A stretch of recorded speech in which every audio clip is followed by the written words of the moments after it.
Speaker sir, जैसे एकलव्य ने practice की थी वैसे ही हिंदुस्तान के युवा सुबह उठकर 4 बजे उठकर अलग अलग एग्जाम्स की तैयारी करते हैं। जब आप पेपर लीक कराते हो। मित्रों, इस वीडियो में आप आगे पूरा देख पाएंगे किस प्रकार से राहुल गांधी जी ने जो है पेपर लीक का मामला को उठाया है। किस प्रकार राहुल जी ने कहा है कि छात्र जो है दिन रात मेहनत करते हैं, सुबह 4 बजे उठ के पढ़ाई करते हैं और पेपर लीक हो जाता है। जी हाँ, इस मामले में जो है राहुल जी ने पेपर लीक का मामला जो है उसे सदन में उठाया है और ज़ोर शोर से उठाया है।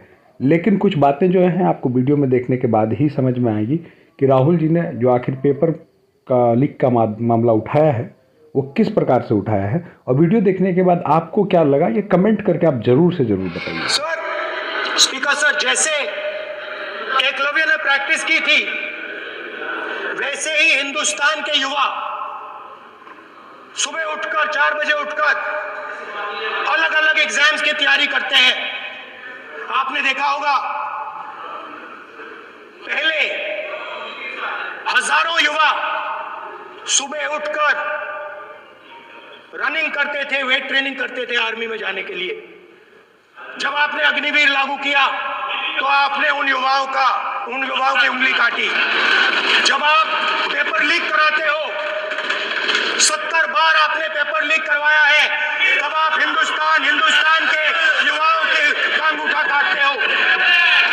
तो आपने देखा किस प्रकार से राहुल गांधी ने पेपर लीक का मामला उठाया। लेकिन जो सबसे बड़ी गौर करने वाली बात है कि राहुल गांधी जो पेपर लीक का मामला उठाया है वो भारत के विभिन्न भागों का उठाया है जहां पर बीजेपी या अन्य शासित प्रदेश हैं। राहुल गांधी ने झारखंड के बारे में इस मुद्दे को नहीं कहा, जबकि ये मात्र कई दिन पहले ही मात्र संसद का वीडियो है जिसमें वो चाहते तो सीजीएल का भी मामला उठा सकते थे। छात्र सड़कों पर हैं, लाखों की संख्या में छात्र सड़कों पर हैं, लेकिन उन्होंने इस विषय पर कुछ नहीं कहा। जी हाँ, इस विषय पर उन्होंने कुछ नहीं कहा। ये भी एक सोचने वाली बात है। इसका मतलब है कि नेता भी पेपर लीक पर जो है एजेंडा के तहत बोलते हैं। उन्हें कौन सी बात सूट करती है, कौन सी बात सूट नहीं करती है, कौन सी बात कहाँ सूट करती है, कौन सी बात कहाँ सूट नहीं करती है, इस हिसाब से नेता बात करते हैं। तो राहुल गांधी के इस वीडियो में अनेक छात्रों ने भी कमेंट किया है और यही बात जो मैं कह रहा हूँ, ऐसी कई बातें छात्रों ने वीडियो में कहा है। आप क्या कहना चाहते हैं कमेंट पर ज़रूर बताएं। जय हिंद। और आगे देखें वीडियो में और पूरी बात क्या कही है। आपने देखा होगा पहले हजारों युवा सुबह उठकर रनिंग करते थे, वेट ट्रेनिंग करते थे आर्मी में जाने के लिए। जब आपने अग्निवीर लागू किया तो आपने उन युवाओं की उंगली काटी। जब आप पेपर लीक कराते हो, 70 बार आपने पेपर लीक करवाया है, तब आप हिंदुस्तान के युवाओं का अंगूठा काटते हो।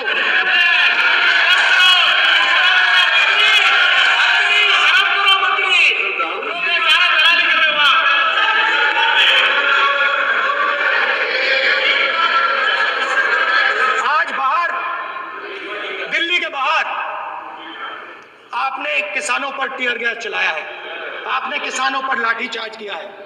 किसान आपसे एमएसपी मांगते हैं, सही दाम मांगते हैं, मगर आप अदानी को फायदा पहुंचाते हो, अंबानी को फायदा पहुंचाते हो और किसान का अंगूठा काटने का काम करते हो।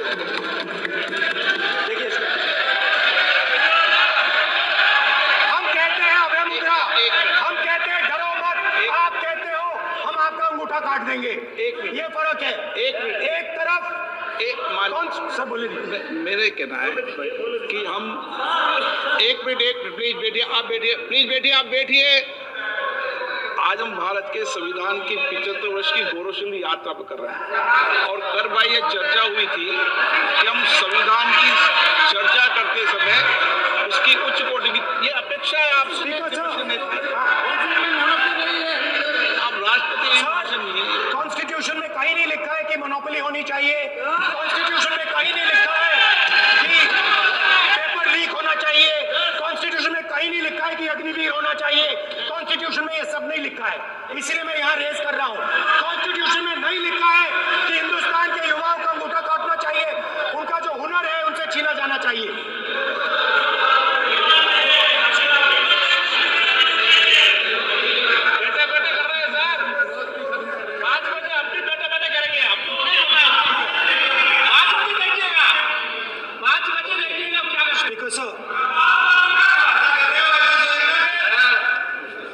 मैं कुछ दिन पहले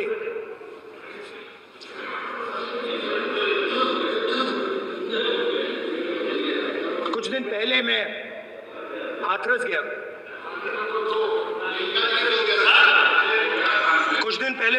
गया। हाथरस में 4 साल पहले एक लड़की का बलात्कार होता है। गैंग रेप होता है। 3-4 लोग गैंग रेप करते हैं। मैं 2-3 दिन पहले उस लड़की के परिवार के घर में गया।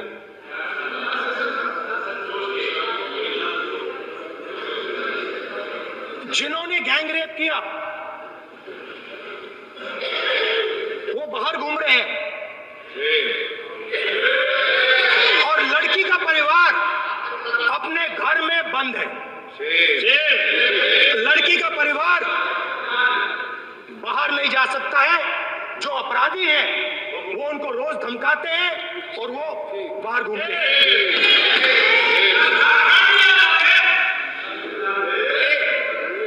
परिवार ने मुझे बताया कि बेटी का जो अंतिम संस्कार था वो भी नहीं करने दिया और चीफ मिनिस्टर ने इसके बारे में खुलकर मीडिया में झूठ बोला है। ये कॉन्स्टिट्यूशन में कहां लिखा है? ये कॉन्स्टिट्यूशन में कहां लिखा है कि जो बलात्कार करते हैं वो बाहर रहे और जिसका रेप हुआ है, जिसके परिवार, उस परिवार को बंद कर दिया जाए? कहां लिखा है कॉन्स्टिट्यूशन में? ये आपकी किताब में लिखा हुआ है, मनुस्मृति में लिखा है, मगर कॉन्स्टिट्यूशन में नहीं लिखा। और अगर आप कहते हो कि यूपी में आपका राज है और वहां पे कॉन्स्टिट्यूशन नहीं लागू होता है, वहां पे मनुस्मृति लागू हो रही है।